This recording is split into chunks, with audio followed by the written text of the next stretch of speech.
Da-da-da. We're live again not from New York City, fortunately. How's everybody doing? Welcome back to Reset Table Lives. We're going to let people pile in here, and as always, I'm going to try to figure out what I'm doing. I mean, I pretty much have it now, right? You would think. We have a very exciting guest today. I'm thrilled. Big fan of Phoebe Robinson for a long time. I mean, she's just total badass baller. Budding media titan. So can't wait to talk to her about all things, reimagining what this time is all about and what she's up to. So let me get her in the views and try to find her, which is always tough. She's not in there yet. Okay, we got good weather here. Got that natural light hitting in, sort of. There she is. Okay, good job, Tobin. Let's see. Oh, wait. Boom, add. Hey! Hi, how are you? Good, how are you? I'm okay. Got a little sunlight in my apartment, so I'm feeling good. Oh, I was like opening up the windows. Okay. Get that fresh air. I like that the picture on your wall. It's so cool. It's Brook. I think that's Brooklyn Bridge. Yeah. Yeah, nice. Yeah, we're like in a CNN studio, and they have the whole thing behind, and they're like, the waterfront. No, you're not. You're that's in yards in like a small studio. It's fine. Welcome. Thanks for having me. Yeah, of course. For those of you on the live that don't know, that's ridiculous, but we'll just run it down for you real quick. This is Phoebe Robinson, creator and co-host of Two Dope Queens. Bop, bop, bop, which was amazing. I used to listen to that a long time ago. Thank you. New York Times bestselling author for You Can't Touch My Hair and Other Things You'll Have to Explain. And you just recently started a production company. Is that right? Yeah, it's called Tiny Reparations, and we launched in August. Yeah. Amazing. Okay. Well, we're so happy to have you. You've been to one of our resets. IRL in real life. Now we've switched gears. We're trying to roll with these COVID times, and so we've put it onto the live. And so basically just, I mean, as you know what it's all about, bringing people together, having sort of interesting conversation and trying to get people's minds working and get people from different backgrounds, different industries, different points of view. And then hopefully we have that conversation, then we can sort of bring it back out into the world. So that's kind of what Reset's all about. So to be with someone like you on the show is dope, no pun intended. We've started these resets with a moment of grounding, which, as I say every time, not my personal best area where I shine, but I'm trying. Normally we have someone else from the team when we do these live. We have someone else from the team who's like so amazing, does them, but I'll try to do my best to bring us to this moment. Okay. Let's close our eyes.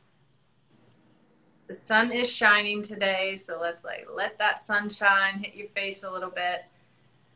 Maybe you've been inside for a few days, taking a walk. Get a deep breath in.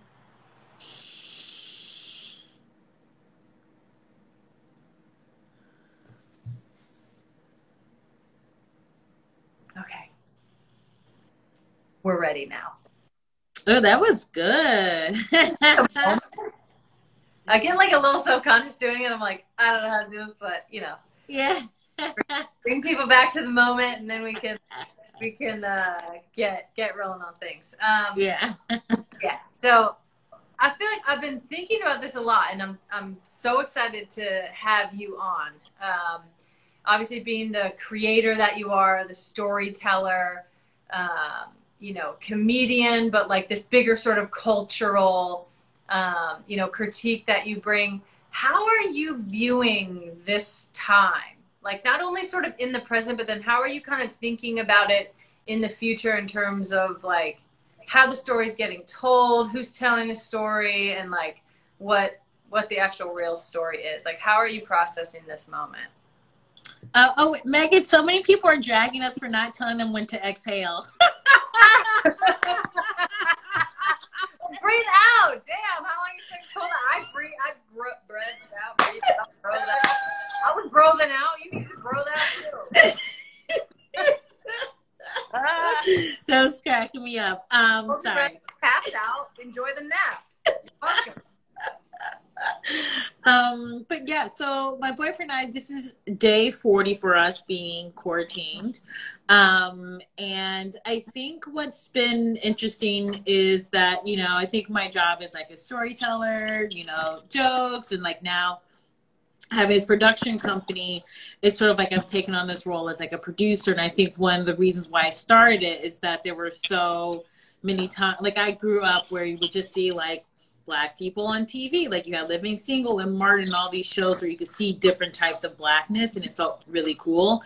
And then that just sort of disappeared for a while, and now it's coming back. And you know, my production company, my head of development is Latino, and my the office manager is Vietnamese. And like to me, that was really important to sort of have a diverse background of like really cool people coming together to create this project. And, you know, I still think the landscape in Hollywood is still too straight, still too cis, still too white. And so what I've been thinking about during this time, as we're now taking advantage of this time in terms of like development, is like, what kind of stories are we going to tell? Like, whether it's about a different person of color, or a queer person, or someone with like maybe like a sex worker background, like what kind of stories are we going to tell now that are really going to reflect society in a way that people can feel seen, I think has been the main priority for us.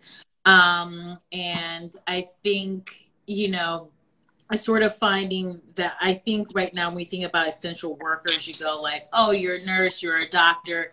Those are the important people. But, you know, the media and culture shapes so much of how we view others, how we interact with others, and how we view ourselves. Yeah. And so I think now this is, I think, making me even more mindful of like, yes, I want to be funny and have like dope people and shit, but I also want to say things that mean stuff to other people.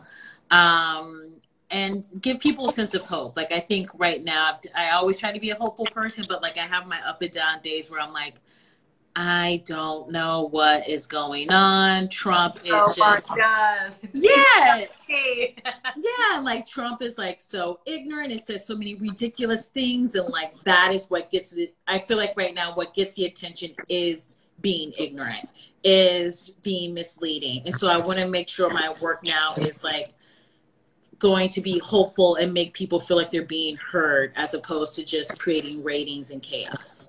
Yeah. I know. I've been thinking about, like we at the company at we always talk about reimagining the status quo. And it's not just like a tagline for us. We're constantly looking at different things, like what can be reimagined, what areas need to be reimagined, like what about the status quo is a problem, what about it works in small ways. And I feel like now, like the whole status quo thing is flipped on its head. Because like all the really important people are sitting at home doing nothing, you know, the bankers or whatever. And like, you know, the people who maybe we don't deem as essential in our society in a normal time, or super high skilled, are really important to, you know, our everyday lives, like literally to our livelihood, is now like all the people that are like, in my mind, like I don't say this loosely, they're like American heroes to the highest degree. When we get out of this, I'm like, statue in every neighborhood for these people. Yep. Let them have that glory. And it's like, it's women of color, it's people of color in general. It's, you know, yes, the doctors and the nurses and, you know, the essential workers, but it's like, we were saying this before, like who cleans the hospital, like who's, you know, making the food, all these things. So I feel like this whole moment is a total disruption of the status quo, because now we've, you know, for a lot of these people who, you know, before we've been like, well, we don't really need healthcare for everyone. Everyone doesn't really just like deserve healthcare or, you know, deserve a basic income, whatever it is. Now we're like, these people are essential. We must like protect them at all costs. So a long way to get to my question. I feel like this moment is disrupting the status quo in a big way. Like, how do you take that kind of idea into your work? Like you mentioned, your really diverse staff, and like, can you tell us a little bit about like your hiring process? We talked a little bit about it the other day, but that was just really cool coming from you, who's like a woman of color. You're like, okay, you could just be like, okay, I'm the diversity, like I'm doing this, but you kind of take that to the next step. So how do you work to break up status quo in your everyday life?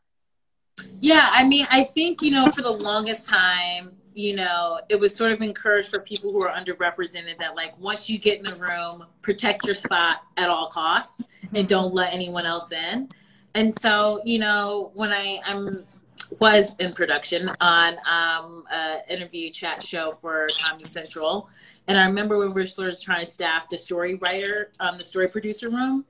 And, you know, I was just sent like the names of like 20 white people, mostly straight dudes. And I was like, God, it can't just be me and then a bunch of like white people and then white producer. Like that just makes no sense. Like, what is the point? Right. And like, because otherwise I'm just like sort of like a figurehead for representation, but not actually like executing it. So I always make it a point that when I do any sort of like hiring process, I will not start it until it is diverse. If the candidate, like if we don't have enough diverse candidates, go out and find some more, and then I'll have the conversations. Because like, you know, I remember like back when I was a super broke comic, really trying to make it, and couldn't get a job anywhere. I would submit for like all these writing jobs, like the late night shows, SNL, whatever, and like I see a lot of times, especially with the late night shows, it's like people who graduated from Harvard, people who graduated from Yale, but like I went to just a liberal arts college. There are people who go to just, you know, state schools, like, you know, community colleges, and they're just as talented and they will never be seen because they didn't go to Harvard. And so I think we have to think about, when we're thinking about the talent pool, like who decides the limitations of who can even enter that pool in the first place. And so I think it's really important to have people feel like, oh, well, I didn't go to Ivy League school, so I guess I'll never be able to get the job of my dreams. Like, I don't want that to happen. And there's so many talented, brilliant, hilarious, and funny people who didn't go to Ivy League school, maybe never had a desire to go to an Ivy League school, and they shouldn't be discounted. So I always want to make sure I can include as many people as possible. And whenever people are like, oh, I can't find anyone, I'm always like, you're just not looking, because they're everywhere. Yeah. There's actually not that many people who go to Harvard, and there's a lot more people who go to just a normal state school or exactly. It's like, you're actually not looking. Yeah. Yeah. No, that's so true. I love that idea of like, because I feel like I think about it in the way that if you only have a certain amount of people, and obviously inclusion, diversity, it's like, you know, so like this hot button issue in the moment. But I always think about it in the context like, if I only have, you know, people like me, it doesn't mean that people like me that look like me aren't smart, aren't funny, or whatever. But like, you're just going to get one part of the story. And like, it might be a good part. It's just not going to be the whole story. So that's kind of how I think of like inclusion and diversity is like, let's tell the whole story. Like, how dope is that going to be? Like, that's going to be a great story. That's going to be where we get something that like, you know, any one of us individually would have never kind of thought about. And even like starting our company, I think like, okay, now we have, you know, some sort of power. Like we have, you know, hiring power or power who we're, you know, how we want our campaigns to look or the clothes to look, whatever.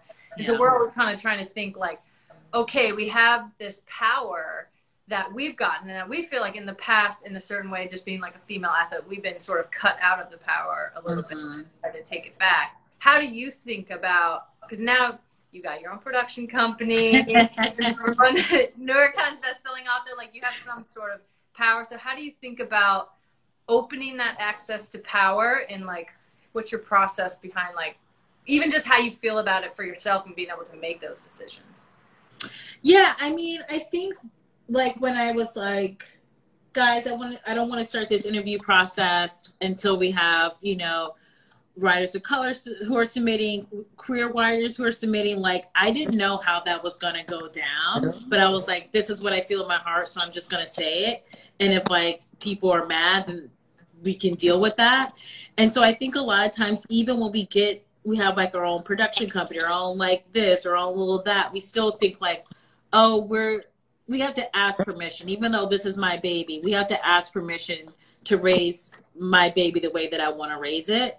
Mm-hmm. And so I was just sort of like, what I like to think about power is sometimes it's like, it's just sort of going for it and asking for something, even if you don't know what the outcome is going to be like, even if you are worried about being the Black girl in this email who is saying, this is not up to like standard, I want more or better, and just being like okay with that. And then also, when you are in this position of power or whatever, you have a level of responsibility. You know what I mean? I think like a lot of times people don't want to think about that because that's like not the fun things. You just want, I'm in power, I'm in charge, so that's it. Like key, yeah.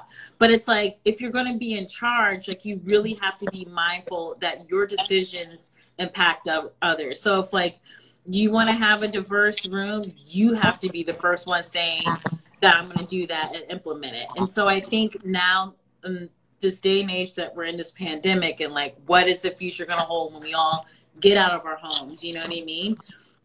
For me, I think if we could all sort of think about power as not like ruling over other people, but sort of like you're working with other people and they're going to teach you things and you may be guiding things, but you're going to learn so much from other people. I think it will actually change the way that people behave, because I think people are so power hungry because it's like me and then you, as opposed to we're here, we just have different titles, but we all got to move together if we're going to make this work, you know?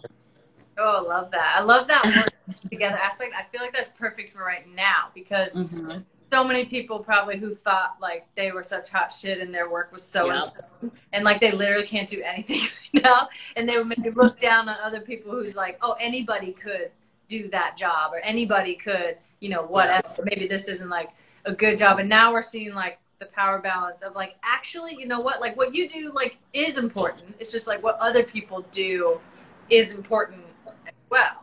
And so I feel like this like idea of like the American worker, and like kind of tie that into like the American hero, what I was saying before about the essential workers, but just kind of this idea of like, what does it mean to be successful kind of in society? I feel like there's going to be this whole kind of onslaught of like new storytelling coming out of people, maybe for the first time. It probably shouldn't be the first time thinking about this, but maybe for the first time thinking like, oh wow, like there's a whole community of people, or a whole country of people that are making the country go when we couldn't. Like, are you thinking about stories in that way? Obviously, like, I'm not going to be like on TV production or anything. But, like, are you thinking about stories in that way? And like, wow, this is an opportunity to tell stories that normally aren't told. I mean, there's a reason that our history is told the way that it is, and that we think our history is the way it is because only, you know, certain, you know, basically like white dudes wrote it. Yeah. There's like this whole other side of history, kind of going back to what I was saying about like getting the whole story. Do you feel like there's a big opportunity to like tell a different story, and like tell a real story about like what the hell COVID was in 2020? Yeah, and I think it's also kind of like anytime something major like this happens, I believe that everyone sort of responds and copes in their own ways, you know? And so I think it will be interesting to sort of like tell stories about people who are like we're all supposed to be adults and have everything figured out because we're like in our 30s now. But it's like, that's not, you know what I mean? Like, there's so much I don't know. You know what I mean? Like, you never stop learning. You never stop having, like, facing moments where you're like, I have no idea what the fuck to do right now. And so I think it would be really cool to, like, sort of deal with stories where people either have, like, personal trauma, like, happening because of this, or, like, they're growing in certain ways they never thought they would because of COVID, or, like, you know, even, like, sometimes you see shows about, like, parenthood, and it's like, so, like, and then my kids did, blah, they like shat in the tub and that's it. And you're like, seeing like so many of my friends like have like my brother having to like homeschool now. It's like no one was prepared to. He's not a teacher. You know Yeah. what I mean? And so I think it's sort of like this is a really great time for storytelling to sort of like talk about those experiences of growing or like having to rise to the occasion or not being able to rise to the occasion because like this is so new, you don't have the skills in order to do it, or like self-medicating as a result of like everything that's going on. I think that's going to be, you know, I think a little more interesting than sort of like cute girl who's an ad exec who's like dating around New York. Like, I don't know that that's going to necessarily resonate with the world post COVID, and it shouldn't, you know what I mean? Like, I think the art should reflect the times. And so I think that there's gonna be so much that's gonna reflect like how people are surviving Corona. And like, it's, I don't want to be like, I'm excited about it because that sounds weird, but I think I'm inspired by how people are gonna rise out of this. If that makes sense. You should be excited about it. I feel like you're a creative, you're an artist, like that's what you do, you're a storyteller, and like shit's wild right now. Yeah. So like you should have like we need you to be excited. I feel like all like the artists and the creators and storytellers out there, like this is like such an amazing moment, I think, because it is cutting across so many different lines. Like people are literally having to step into other people's shoes, like parents into teachers' shoes, or like essential workers, or just people like having to be at home or be a caretaker or whatever it may be, or the opposite. I hope that there's kind of a heightened like sense of empathy, and then like a desire for some more meaningful stuff. Yeah, like ad girl running around New York, like it's just not going to hit the same. You'd be like, yeah, you couldn't have done that. Like you weren't doing that at that time because you couldn't go outside. So this sense. Like, you know, I want to see like a comedy about an essential worker, but I also want to see like an in-depth documentary about work. So I feel like the opportunity and like, I don't know, just I guess the opportunity for like storytelling the creatives is at like an all-time high. So I think you should be excited about that. I'm certainly excited for you, and like for all of the other, you know, creatives who are stuck at home. And I mean, that's what we've been turning to. You've kind of seen that everywhere. Like we've been turning to arts and music and TV shows, and you know, we don't have like anything live going on right now except IG. So you should be excited for sure. We're definitely excited. Yeah, I mean, that's pretty much all I have for you. I could stay here all day. I love talking to you so much. This is like really cool, and like it's making me just sort of like, I think it's, you know, sometimes I'm always like wishy-washy about social media, but I think that stuff like IG Live and like having these conversations and people being able to connect with each other, I think is so important. And I think it's going to lift so many spirits, and I think it's going to make people hopefully sort of like rethink how they relate to others once this is over. You know what I mean? Like I'm a workaholic and I tend to like go away, but I'm like, maybe just disappearing to my work all the time isn't like the best thing to do. Like maybe I should also, oh my God, you can see that chair is full of clothes that I need to fold, and I just realized it.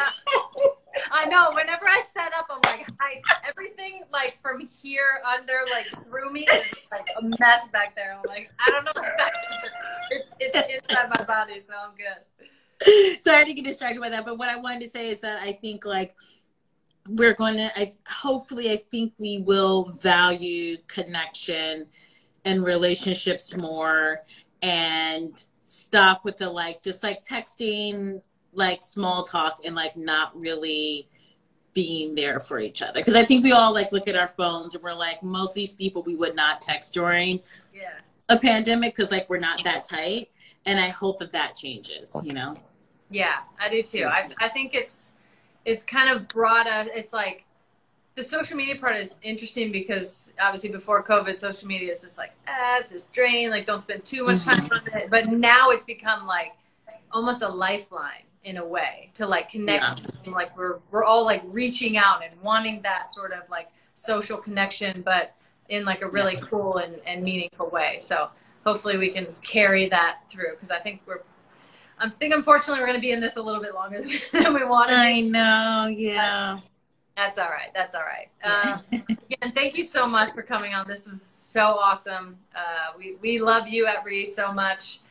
We look forward to all the things that you're going to be doing in the future, but I'm just so thankful to be able to have this great conversation with you. Oh, thank you. Likewise. And I hope we get to have another brunch again soon. That was so fun. We will for sure. Yeah. As soon as the cover is lifted, we'll definitely be reconvening everyone, probably in a bigger space. Yeah. A little more space, yeah, outdoor space.